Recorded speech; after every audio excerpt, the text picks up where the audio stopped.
Assalamualaikum warahmatullahi wabarakatuh. Perkenalkan, nama saya Luki Ramadan, berasal dari kelas MB 4707 dengan NIM 10401233029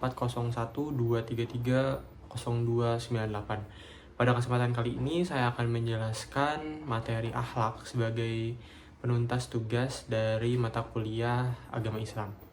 Baik, kita mulai pembahasannya. Dimulai dari pengertian akhlak. Nah, akhlak sendiri secara etimologi berasal dari bahasa Arab yang memiliki arti budi pekerti dengan persamaan arti etika atau moral. Nah, sedangkan dari bahasa Latin, etika dan moral ini memiliki kata awal ethos dan juga mores yang berarti kebiasaan. Nah, dalam bukunya Ahmad Amin dalam karyanya Al-Akhlak mengatakan bahwa akhlak itu adalah membiasakan kehendak. Maka dapat disimpulkan bahwa akhlak itu merupakan suatu pola kebiasaan manusia yang berulang dalam kehidupan sehari-hari. Pada jenisnya, akhlak terbagi menjadi dua. Yang pertamanya itu adalah akhlak baik atau akhlak mulia, akhlakul karimah, atau juga akhlak terpuji, akhlakul mahmudah. Nah, pengertian dari akhlak baik ini adalah akhlak yang dicintai atau disukai oleh Allah Subhanahu wa Ta'ala. Contoh dari akhlak baik yaitu adalah berbicara dengan baik, berbicara dengan jujur, malu atau haya. Nah, malu atau haya ini tuh bisa kita simpulkan atau kita maknai sebagai kita tuh malu untuk berbuat salah, untuk berbuat maksiat sehingga dilihat orang lain dan terutama dilihat oleh Allah Subhanahu wa Ta'ala. Yang lainnya adalah rendah hati dan juga senyum pada sesama. Dan yang kedua adalah akhlak tercela, akhlakul mazmumah. Nah, akhlakul mazmumah ini bisa kita simpulkan sebagai akhlak yang buruk, akhlak yang dibenci oleh Allah Subhanahu wa Ta'ala. Contoh dari akhlak yang buruk dan harus kita hindari ini adalah yang pertama adalah menghina, berburuk sangka, menggunjing atau gibah, menghina, dan juga menindas orang lain. Nah, selanjutnya mari kita menilik perbedaan dari akhlak, etika, dan juga moral. Nah, untuk melihat perbedaannya, kita dapat melihat dari dua sisi. Yang pertama adalah sumbernya dan juga adalah nilainya. Nah, untuk akhlak sendiri, sumbernya itu qoti. Nah, qoti sendiri bisa kita pahami sebagai sumber hukum yang pasti kebenarannya. Nah, contohnya itu adalah pada Al-Quran dan juga Al-Hadis. Sedangkan untuk etika dan moral, sumbernya ini zanni gitu. Sumber hukumnya yang belum pasti kebenarannya. Misalnya dari adat istiadat atau mungkin dari kebiasaan lokal pada masyarakat. Nah, seperti itu. Untuk nilainya sendiri, kita bisa membedakan jadi dua.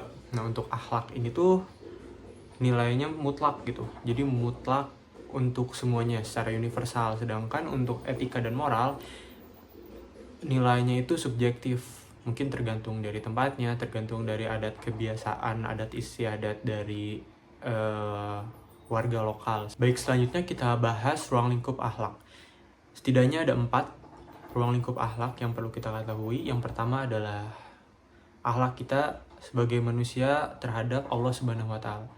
Nah, sebagai makhluknya kita perlu memiliki akhlak pada Allah Subhanahu wa Ta'ala dengan cara diantaranya menaati aturan dan perintahnya, untuk sabar dan tawakal pada takdir-takdir Allah Subhanahu wa Ta'ala. Yang kedua adalah akhlak kita terhadap Rasulullah Shallallahu Alaihi Wasallam.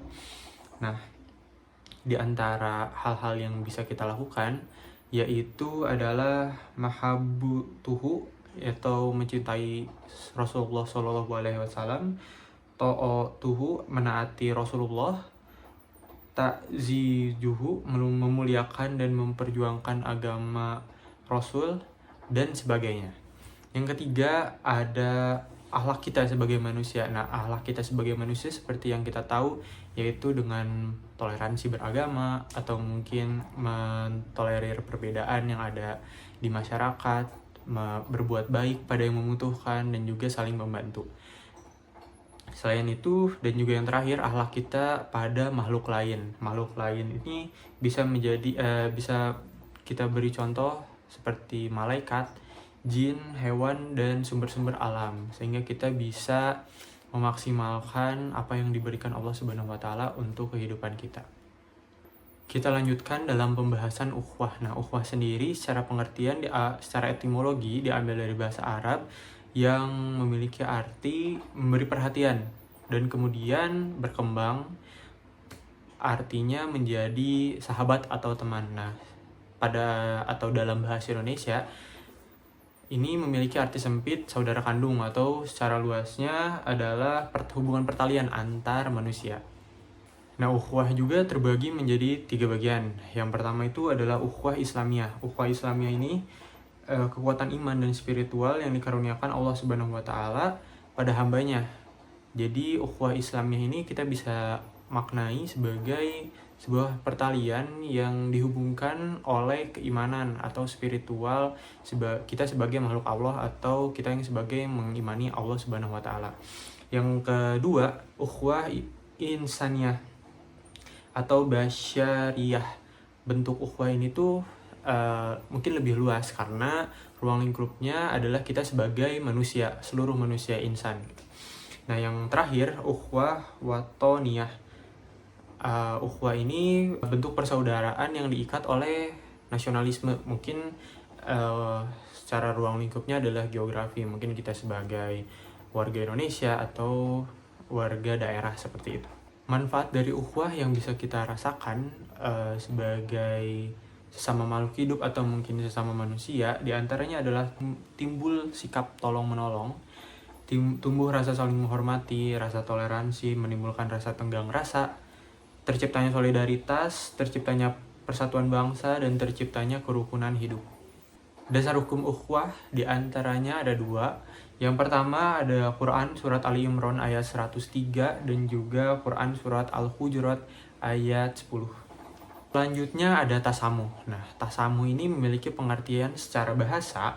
Hal ini diambil dari bahasa Arab yang berarti bermurah hati. Menurut KBBI, kata toleransi adalah suatu sikap untuk menghargai perbedaan atau pendirian orang lain yang berbeda atau bertentangan dengan apa yang kita hendaki pada diri sendiri. Nah, untuk secara istilah, tasamuh ini adalah suatu sikap yang menghargai atau menghormati orang lain yang memiliki perbedaan dengan dirinya. Manfaat kita memiliki rasa tasamuh, atau mungkin kita lebih kenal toleransi, yakni memiliki manfaat mempererat persatuan, mengembangkan sikap menghormati satu sama lain, menghindarkan dari kekerasan atau konflik, mempermudah dalam kehidupan bermasyarakat, dan juga meningkatkan derajat manusia. Contohnya dalam bertasamuh atau mungkin toleransi, yakni kita berlapang dada, memberikan kebebasan orang lain dalam apapun, mungkin dalam berpendapat, dalam memeluk agama, tidak mengganggu orang lain, ya, dan juga tidak membeda-bedakan orang lain. Baik, mungkin sekian presentasi dari saya terkait materi akhlak. Semoga dari presentasi ini membawa kebaikan serta pengetahuan baru khususnya bagi saya sendiri, dan semoga presentasi yang singkat ini membawa keberkahan untuk kita semua. Terima kasih. Assalamualaikum warahmatullahi wabarakatuh.